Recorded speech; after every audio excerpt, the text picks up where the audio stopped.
Present continuous tense চলমান বর্তমান কাল নামের মধ্যে আছে বর্তমানে যখন কোনো কাজ চলতে থাকে মানে কাজটি এখন হচ্ছে বা চলছে এরূপ বোঝালে প্রেজেন্ট কন্টিনিউয়াস টেন্স বলা হয়। আপনি চেনার উপায়টা একটু জেনে নিন যাতে আপনি এক্সাম্পল নিতে পারেন। যদি ভার্বের শেষে তেছো তেছি তেছে তেছেন ছে ছে ছি ছেন ছি ইত্যাদি থাকে অথবা এখন এই সময় আজকাল বর্তমানে এরকম শব্দগুলো কোনো বাক্যের মধ্যে থাকলে তাছাড়া নিকট ভবিষ্যতে চলবে বা হবে to express an action that is planned for the future today tomorrow this week next Monday next month তাহলে প্রেজেন্ট কন্টিনিউয়াস টেন্স হয়। তাহলে স্ট্রাকচার কি হবে? সাবজেক্ট সবার আগে plus helping verb is am are plus ভার্বের সাথে আইএনজি যোগ করা হয় প্লাস অবজেক্ট। আগেই বলেছি যে কোনো কন্টিনিউয়াস টেন্সে ভার্বের সাথে আইএনজি যোগ করা হয়। Example, he is going to market, তিনি বাজারে যাচ্ছেন। I am watching a movie, আমি সিনেমা দেখছি।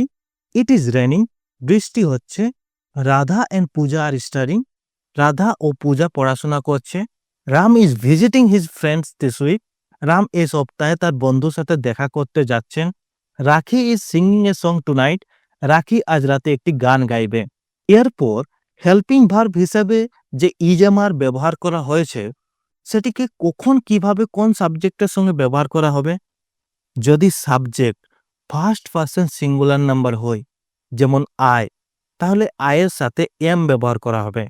থার্ড পারসন সিঙ্গুলার নাম্বার যেমন he she it noun singular, তাহলে ইজ, এবং বাকি you we they noun plural হয় তাহলে তার সাথে আর ব্যবহার করা হয়।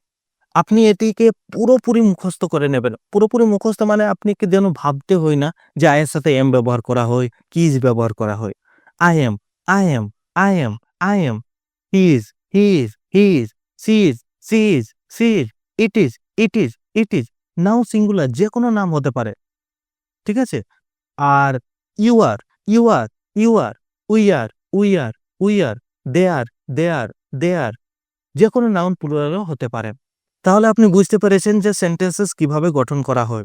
প্রথমে সাবজেক্ট আসবে প্লাস হেল্পিং ভার্ব ইজএমআর, ইজএমআর কিভাবে ব্যবহার করা হয় সেটাও জানলেন, প্লাস ভার্বের সাথে আইএনজি যোগ হবেই, প্লাস অবজেক্ট। প্রেজেন্ট কন্টিনিউয়াস টেন্সের নেগেটিভ সেন্টেন্সেস বর্তমানে কোনো কাজ চলছে না বা হচ্ছে না বলার জন্য ইজএমআর অর্থাৎ যে হেল্পিং ভার্ব আছে এরপরে নোট বসিয়ে প্রেজেন্ট কন্টিনিউয়াস এর নেগেটিভ সেন্টেন্সেস বানাতে হয়। Subject plus is am are plus not plus verb plus ING plus object. Example, I am not learning English, আমি ইংরেজি শিখছি না। দে আর নট প্লেইং, তারা খেলছে না। You are not listening to me, তুমি আমার কথা শুনছো না। Sunita is not cooking food, Sunita খাবার রান্না করছে না।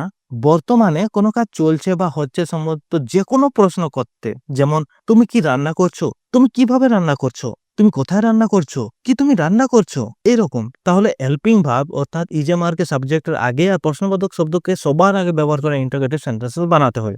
Structure is am are plus subject plus verb one plus ING যোগ প্লাস অবজেক্ট। আর যদি ইন্টারোগেটিভ ওয়ার্ডস থাকে তাহলে interrogative words plus is am are plus subject plus ভার্বের সাথে আইএনজি যোগ plus object. Example, is she singing a song, সে কি গান গাইছে। হোয়াট আর ইউ ডুইং, তুমি কি করছো। When are we taking the first step in English speaking, আমরা কখন ইংরেজি বলার জন্য প্রথম পদক্ষেপ নিচ্ছি। আর ইউ প্লেইং লুডো, আপনি কি লুডো খেলছেন। আর যদি ইন্টারোগেটিভ নেগেটিভ সেন্টেন্সেস বানাতে হয় যখন নাবাচক এবং প্রশ্নবাচক উভয় একসাথে কোনো বাক্যে আসে তখন সেই সেন্টেন্সেসকে ইন্টারোগেটিভ নেগেটিভ সেন্টেন্সেস বলা হয়। সেই ক্ষেত্রে ইজএমআর এর সঙ্গে নটকে সংকোচন করে কন্ট্রাকশন করেও ইন্টারোগেটিভ নেগেটিভ সেন্টেন্সেস বানানো যায়, যেমন is not a isn't, am not a amn't, are not a aren't.